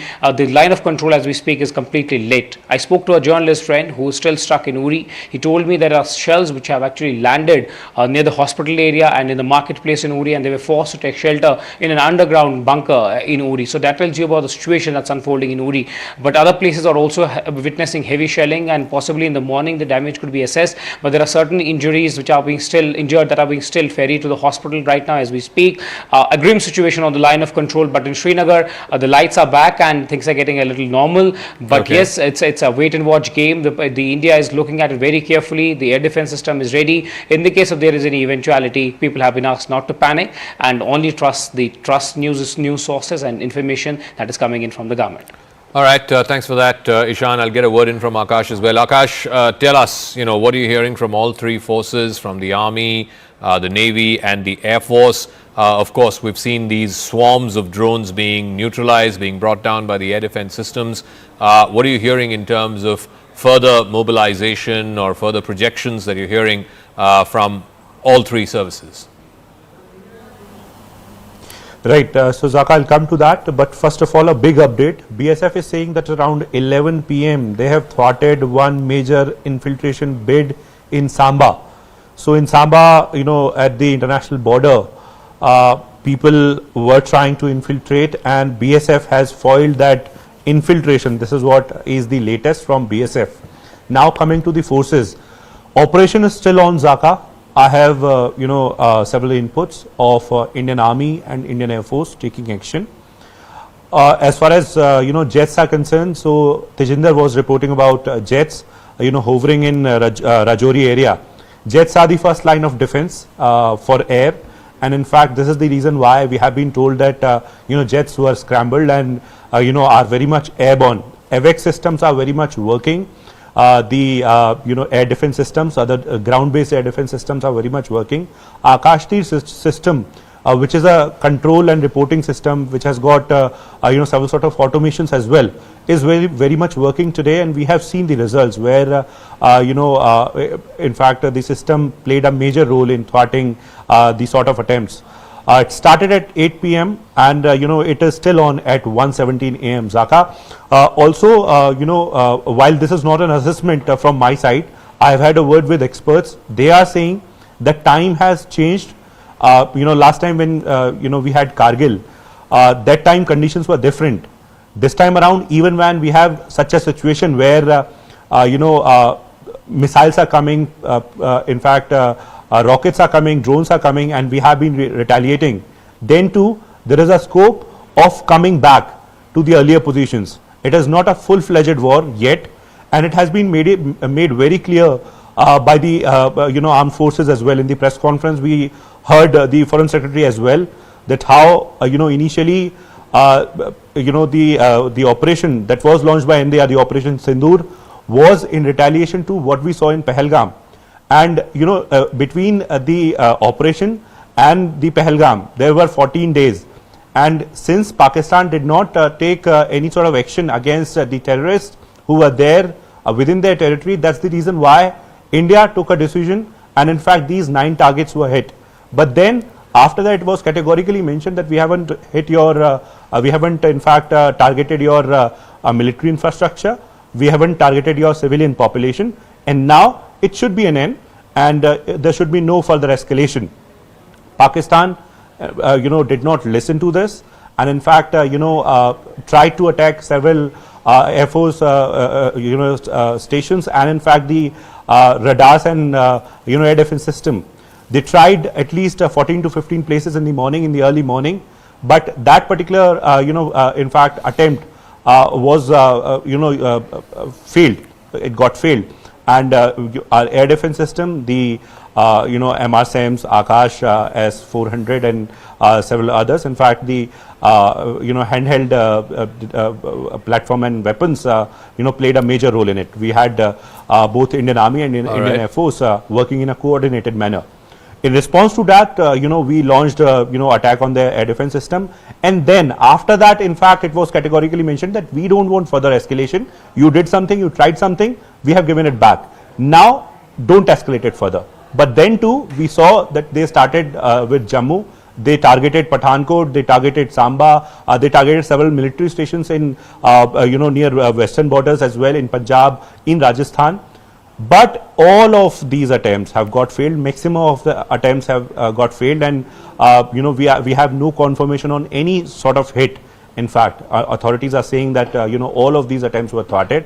Now at this point in time, Zaka, a number of activities are happening. Of course, we'll wait for the official confirmation, but then a number of air activities, a number of on-ground activities. No, tank or no infantry till now, which means that we haven't crossed the border.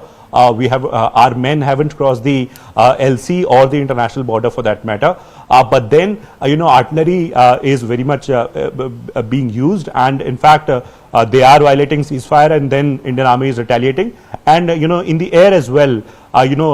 Some activity is going on. We are waiting for the confirmation for some sort of action, and in fact there were several reports of apprehending one F-16 pilot and other aspects. We'll wait for the official confirmation, but this is the update till now, Zaka. All right, Akash, we'll leave it there. We'll come back to you in some minutes. Let me also bring back our guest, Wing Commander S. Sudhakaran, former IAF and defense expert, is also joining us. Sushant Sareen, Senior Fellow with the Observer Research Foundation. Group Captain V.N. Jha, defense expert. Lieutenant General retired Harimohan Iyer, former Chief of Staff of the Northern Command. Commodore retired G.J. Singh, defense analyst, is also joining us. Let me start with Wing Commander Sudhakaran because he's just joined us this hour. Wing Commander, what do you make of what's been happening this evening over the last 4-5 hours? These drone swarms that have come in.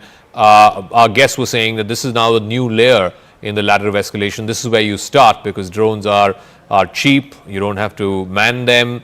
The collateral damage is possibly minimal. But most importantly, if you're able to breach the air defenses, and I suppose this was a test of India's air defenses, if you're able to breach, then you can inflict damage as well as you can claim some degree of military superiority. In Pakistan's case, all the drone swarms that they sent from Jammu to Jaisalmer, all of it has been neutralized, has been negated. The air defense systems have worked perfectly, both indigenous as well as the S-400s. Are we now in a new form of warfare, something like what we've been seeing in Ukraine and to a lesser extent in Gaza?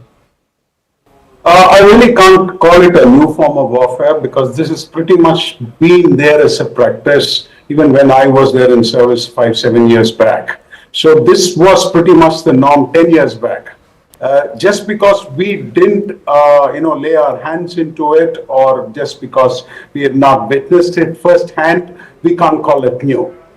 Second thing, what I want to clear is what Pakistan has used is pretty normal, average legacy stuff. The kind of drones that, autonomous drone swarms that we can see, if you are going to take on the likes of the Israelis or the Americans or the Chinese for that matter, there is a beast, a different breed of drones already waiting to come. That's a very different level that we are talking about. What Pakistan has today done is a very traditional sea admission. So that is what starts a war, suppression of enemy air defense. So today they wanted to do it, they couldn't even test it. That's what it ended up. It ended up all over the place. The reason is because they didn't come with a plan. Pakistan is known to do this. They get their foot in the mouth. They enter into the game. They don't know how to exit. And that's been a problem with Pakistan all through. The reason why they do it is they're more obsessed. And when they get obsessed so much, they get into a point of irrationality that they stop thinking, that their plans go haywire. And that's why they've come across. Otherwise, I do believe that Pakistan is generally much more than what they've performed for the day.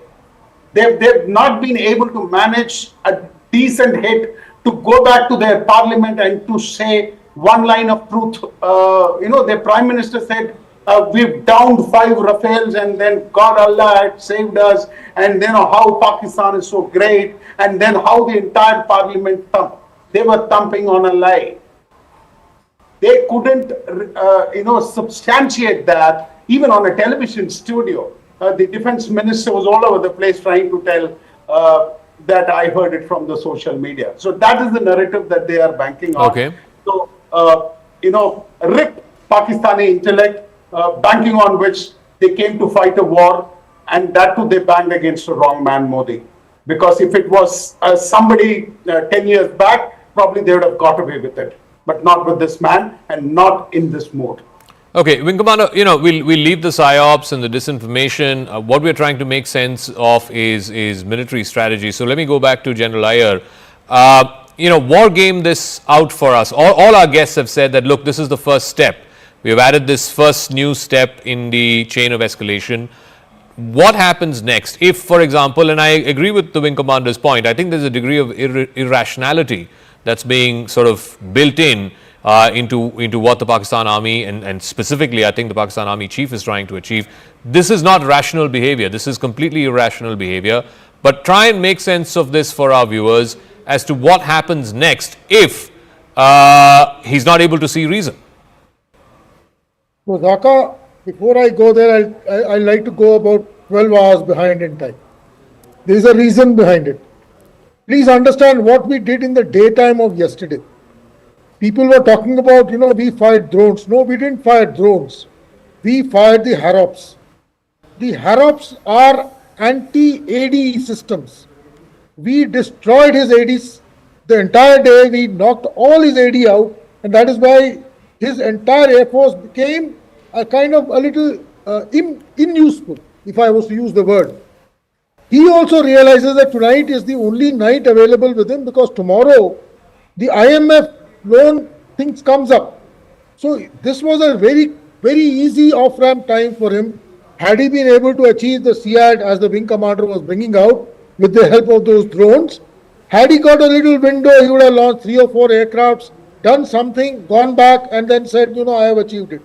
The very fact that his aircrafts have crossed the IB today, and in that harakiri, he's possibly lost 2 or 3 aircrafts. Like you say, we are all waiting for confirmation. But assuming those points are right, that DGISPR has claimed that 2 of these aircrafts have gone down. Throughout yesterday, when we were attacking his assets, he did not cross the IB. He retained that initiative inside his own lines.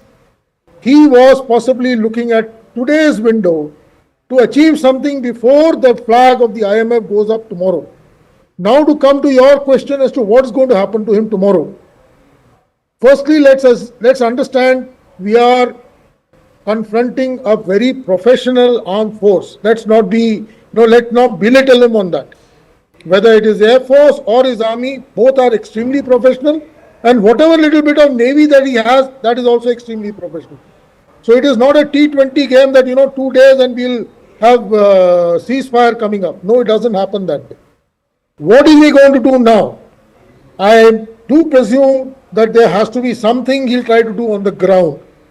Having failed to achieve something in the air, he would like to do some kind of a thing on the ground. I am worried he may even launch something like his SOG, try to do something which mirrors our surgical strikes of 2016.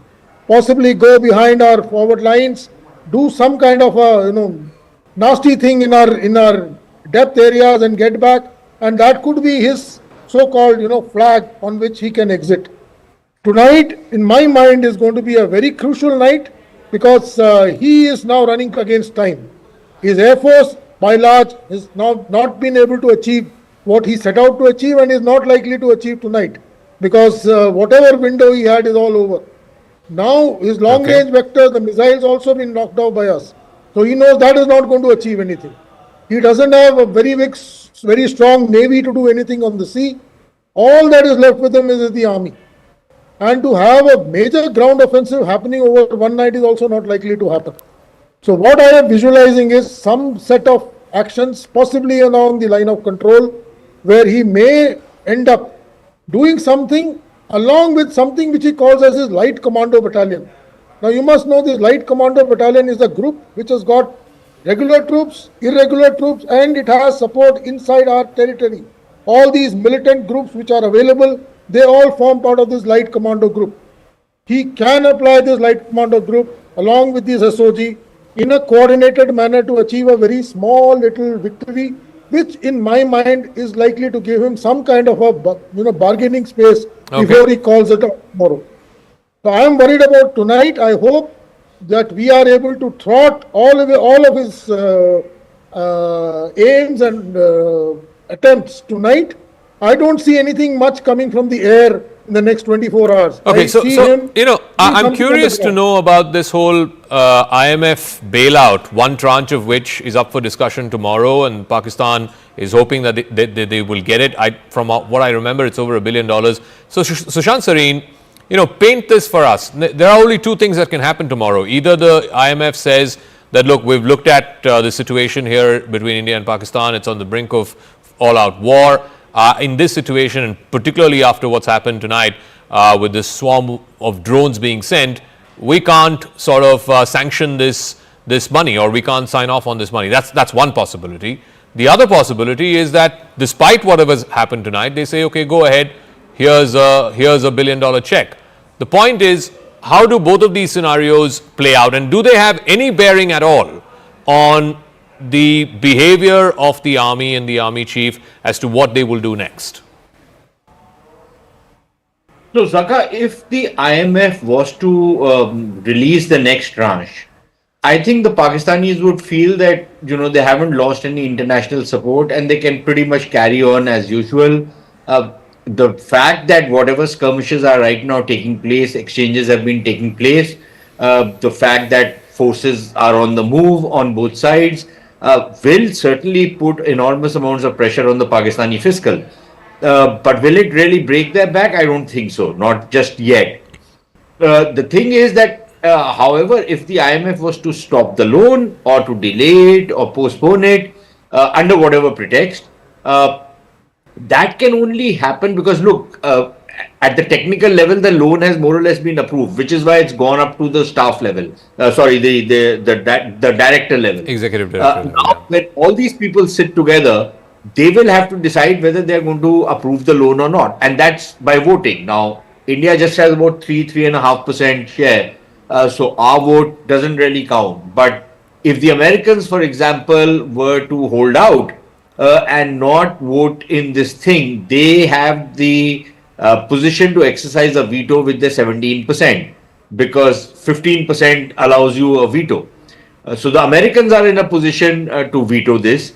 If the Europeans or the Japs or somebody else gets together with us, we can still veto it, but that will only ultimately, the Europeans and the Japanese and some of these other fellows will only take the lead of the Americans. So I think the American role is going to be critical in whether this tranche goes through or not.